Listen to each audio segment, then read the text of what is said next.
Welcome to our channel. Today we how to restore pagination UX in WordPress with Elementor Pro step by step clearly.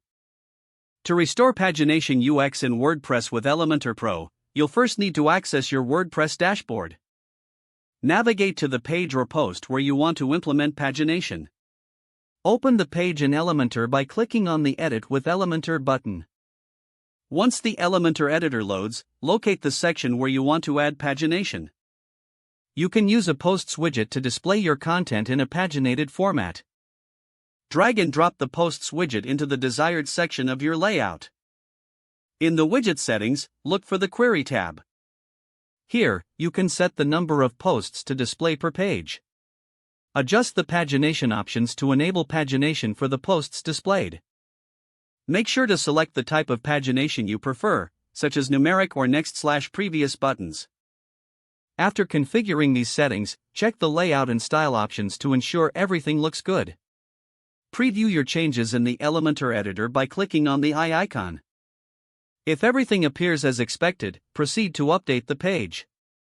Once updated, visit the live page to test the pagination functionality. Confirm that clicking through the paginated links loads the appropriate posts. If the pagination isn't working, double-check your settings in the Posts widget.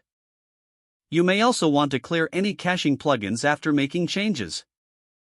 This should effectively restore the pagination experience in your WordPress site using Elementor Pro. Remember to recheck your site on different devices to ensure a seamless user experience. With these steps completed, your pagination UX should be fully restored and functional. If the page does not load, refresh the browser or try again in a private or incognito window. Make sure you are using the correct email address, then retype it carefully to avoid small typos. If your password is not accepted, use the reset option and create a new strong password you can remember. Check your spam folder for verification or security emails, then complete any requested confirmation steps. Enable two-factor authentication if available to improve account security and reduce unauthorized access risk. After signing in, review your profile details so your contact information and settings are accurate and current. If you see an error message, note it down and try again after restarting your device and internet connection. Log out when you finish, especially on shared devices, to keep your account and payment information secure. Don't forget to like this video and subscribe to our channel for more step-by-step tech guides.